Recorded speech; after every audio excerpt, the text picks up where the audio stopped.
Sex. It's a word that can trigger curiosity, excitement, embarrassment, or even discomfort. It's whispered in hallways, joked about in movies, and debated in classrooms, yet rarely discussed with clarity and honesty. So today, let's do just that. Let's talk openly, respectfully, and informatively about what sex really is. At its core, sex refers to a range of physical acts and emotional experiences related to intimacy and reproduction. But that's just the surface. In truth, sex is multifaceted. It's biological, psychological, social, and emotional. It can mean different things to different people depending on context, culture, and personal beliefs. So when we ask, what is sex? We're really opening the door to a broad and layered conversation. Let's start with the most basic definition. Sexual activity, often referred to as sex, commonly describes behaviors involving physical intimacy between people. This includes vaginal intercourse, where a penis is inserted into a vagina, oral sex, anal sex,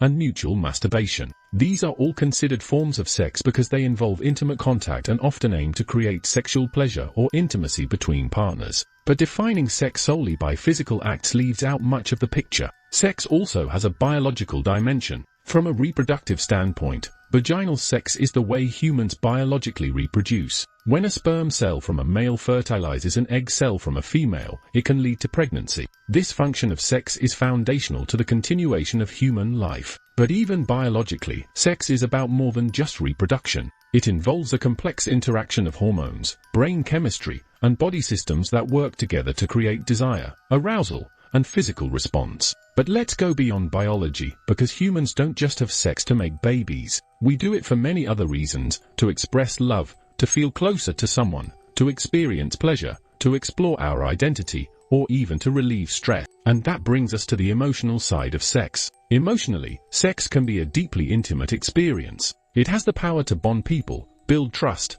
and communicate feelings that words sometimes can't. But it can also be confusing or even painful if approached without care, consent, or understanding. That's why it's important to be emotionally ready and informed before becoming sexually active. Knowing your boundaries, respecting your partners, and having honest conversations about feelings, expectations, and safety are all critical parts of healthy sexual experiences. Now let's talk about consent, because no conversation about sex is complete without it. Consent means that all parties involved in any sexual activity have freely agreed to participate, clearly, enthusiastically, and without pressure. Consent must be ongoing, meaning it can be withdrawn at any time. It's not just a one-time yes, it's a continuous, mutual understanding. Without consent, sex is not just wrong, it's a violation, and often a crime. Understanding what sex is also involves knowing what it is not. Sex is not something owed. It's not a way to earn love or prove something. It's not supposed to be secretive, shameful, or scary.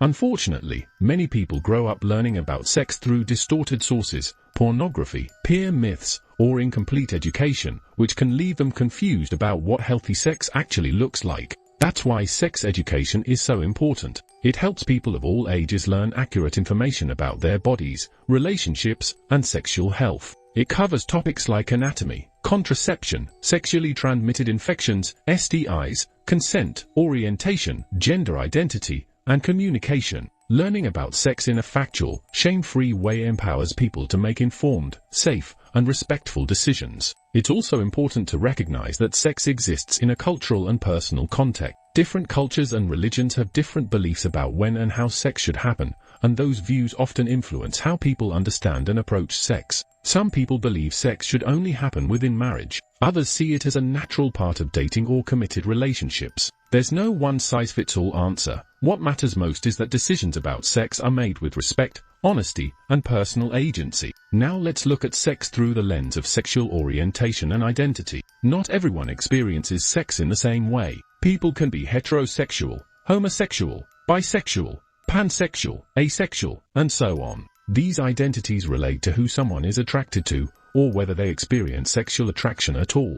Asexual individuals, for instance, may not experience sexual desire, but they can still have close, loving relationships. It's all valid. Understanding this spectrum helps us see that sex and sexuality are deeply personal and diverse. When we talk about sex, we also need to talk about sexual health. This includes protecting yourself from infections, avoiding unplanned pregnancies, and caring for your emotional and mental well-being. using protection like condoms or dental dams, getting tested regularly, and having open conversations with partners about health history are all essential parts of being sexually responsible. Sexual health is not just about avoiding disease, it's about promoting respect, communication, and bodily autonomy. Sex can also be a source of pleasure, and it's okay to acknowledge that. Too often, discussions about sex focus only on danger and risk, but healthy sex can be a positive, enjoyable, and fulfilling part of life. Pleasure, however, should never come at the cost of consent, safety, or respect. Sexual pleasure should be mutual,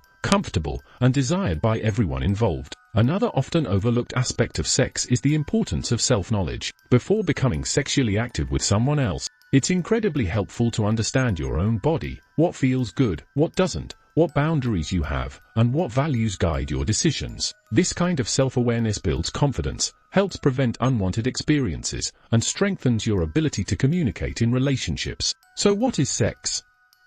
It's not just an act, it's a complex, human experience that touches on biology, emotion, identity, and society. It's something that should be approached with care, respect, and understanding. It's not about pressure or performance, it's about connection, communication, and choice. For young people, there's often a lot of pressure to figure it all out quickly. But here's the truth, there's no rush. It's okay to take your time. It's okay to have questions, to say no, to wait until you're ready, or to decide that sex isn't something you want in your life right now, or ever. Your choices about sex are yours alone. And if you're looking for answers, don't be afraid to seek out reliable sources, books, educators, medical professionals, or trusted adults who respect your right to learn without judgment. The more informed you are, the better equipped you'll be to make decisions that feel right for you. In closing, sex is a powerful and personal aspect of human life. It can bring people closer, but it also requires responsibility. Understanding what sex is and what it isn't helps you build healthier relationships with others and with yourself. No matter where you are on your journey, remember, knowledge is empowerment, and you deserve to approach sex with clarity, confidence, and care. Thanks for watching. If this video helped you understand the basics of sex a little better, consider subscribing and checking out our other videos on relationships, consent, hygiene, and more. Stay informed, stay respectful, and take care of yourself and each other.